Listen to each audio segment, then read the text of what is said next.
What's going on, everybody? Welcome back to another segment of the Neighborhood Podcast. I'm half of the podcast, Kevin Valentin. And on the other half of the podcast, my name is Kyle Dabra. Kevin, what do we have on the agenda for this one? Dude, this game last night was absolutely atrocious. And I'm referring to Game 5 of the Los Angeles Lakers at the Phoenix Suns. The Phoenix Suns absolutely obliterated the Lakers by a score of 115 to 85. So I'm just sitting here looking at this as a basketball fan, like, wow, I've never seen the Lakers get blown out this bad, other than when the Mavericks did it in 2011. But I'm sitting here like, wait a minute, LeBron James is on this team. Again, Anthony Davis was out. So, Kyle, as a Laker fan, I need to hear your blunt, honest truth. What the hell happened last night? The Lakers got their asses whooped, plain and simple. As a Lakers fan, it's time to raise the alarms just because with that performance last night, I'll be honest with you, the Lakers didn't even look like a professional basketball team with the way they played against the Suns. And the Suns looked like world beaters compared to them last night. So the Lakers just couldn't get anything going offensively. They had 36 points in the first half. To kind of put this into perspective, Devin Booker and Cameron Payne had the same point total in the first half to match that. When you're getting basically the same amount of points scored compared to two other players in the opposing team, that's when you know that it's just going south for you and there's really not much you can. I mean, looking at the Lakers in total, LeBron was he wasn't anything special. And the rest of the team, I think, was just utterly useless. Nobody could hit a shot to save their life. The Lakers from the three-point line last night in the first half were 2 of 17. That's unacceptable. And even despite that, Phoenix's defense I thought was on point last night, the Lakers were able to get some decent looks from players like Alex Caruso. Kyle Kuzma had a couple good looks. LeBron had some good looks, but they weren't able to knock down consistently from the three-point line, and it really set them behind. And then just to kind of flip it to the Suns were absolutely phenomenal last night.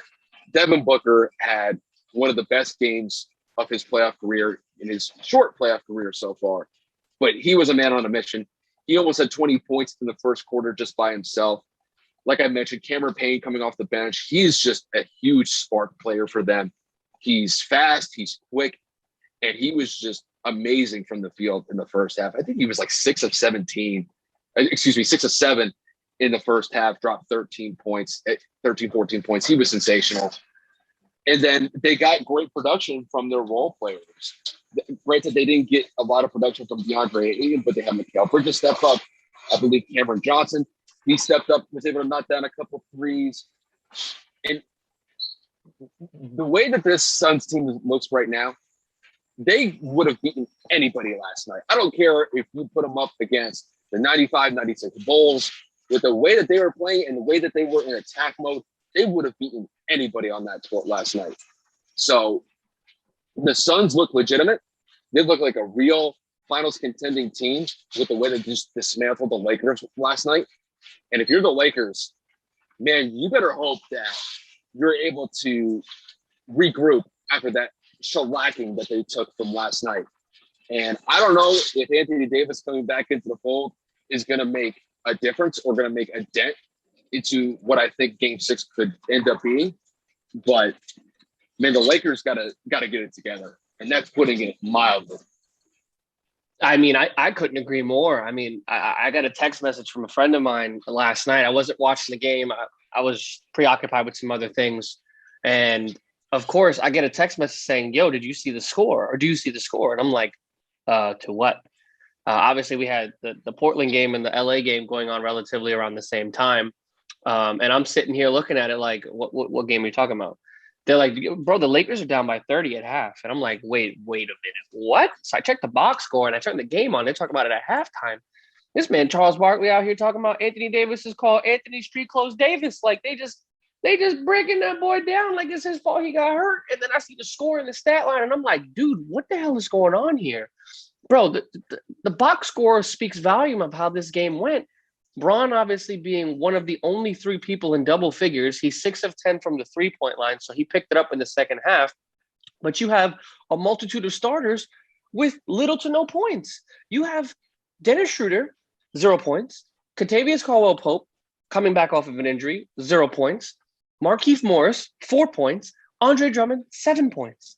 The next leading scorer after LeBron James is Kyle Kuzma with 15, and then Taylor Horton-Tucker with 16 minutes with 11 points.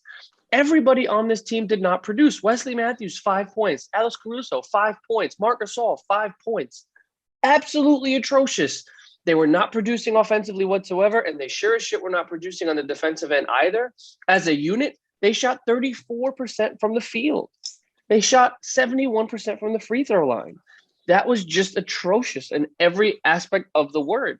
And then on the other hand, like Kyle said, Phoenix didn't really have much going for them in terms of offensive firepower. There were a lot of single-digit point scorers too, but everybody on their roster scored except for Javon Carter, who had 0 points. But Devin led the way with 30. Cameron Payne followed up with 16. Cam Johnson out of UNC had 11. You had Mikal Bridges come out with 13. And the craziest part about it is the Suns won by 30, and their second and third best players scored single-digit points and played under 30 minutes. Chris Paul had 9 points. DeAndre Ayton had 8 points. If that's not holy shit panic mode for the Lakers, I don't know what is, because DeAndre Ayton didn't even attack the basket like he normally does when Anthony Davis is there. It's like he took a night off. So you put if you hypothetically were to put Anthony Davis in the role or in the game in game 6, I think DeAndre Ayton cooks even more because Anthony's going to be hurt. So I get it. It's the postseason. You got to play no matter what it is, no matter what the injury, pending it's not life-threatening, of course. But Anthony Davis is going to play this game more than likely at what I would assume to be under 75% full health. And he's going to play an immediate minute restriction. And I don't know if that helps, like Kyle said. I think that might make it worse because you're basically putting out a body that's not 100%, even if it is Anthony Davis. And he might not be able to contribute. He might become a defensive liability. He might not be able to run the fast break on the offensive side either. So, like Kyle said, game 6, immediate must win. This was must win for the Lakers with them being short-staffed. And this game just furthers that point. Game 6 is going to be a must-watch for everybody, including myself, because if LeBron James loses in the first round against the Phoenix Suns, it doesn't help his legacy anymore. But at the same time, when you do lose your running mate that's been alongside you for the relative, 2 seasons they've been together, that doesn't help either. So I'm concerned for the Lakers as a whole because this is not Lakers basketball. And Snoop Dogg went out and called the Lakers organization, or should I say the Lakers as a team, soft. And he questioned Frank Vogel's coaching ability. So I'm very concerned. I don't know if this is gonna be a good game coming up for them for the Lakers next game. I do got to give some credit to Monty Williams because the way that he was able to design the matchups for the Suns to exploit against the Lakers, he had a phenomenal coaching performance last night because the Suns defense was gritty the entire night. They were getting after it. And I think they made it a point of emphasis to attack the rim. They knew that AD wasn't going to be in the lineup. Andre Drummond is still kind of getting used to the chemistry that the Lakers have with him running with the starting 5. So there's a little bit of inconsistency with him there. And they just drove and attacked the entire night. Cameron Payne drove to the basket at will. Devin Booker, same thing. I think they were going after the Lakers' interior defense because they knew it was exposed with AD not being there, and they just beat them with speed, and the Lakers could not match that in any way, shape, or form. The Lakers got run out of the gym, plain and simple, last night. Yeah, and I mean, the stat line that sticks out the most to me, Lakers had 16 turnovers, the Suns had 4. In basketball games, you're going to lose a lot of times because of that, but what's weird is the Lakers had 10 offensive rebounds, and the Suns only had 3. So it's give and take. It's give and take, exactly. So, I mean, they didn't capitalize. You guys didn't capitalize. So, excuse me, they capitalized and you guys did not. So that's pretty much the end of that. So game 6 should be, I believe, tomorrow, if I'm not mistaken. So I would advise everybody to tune in.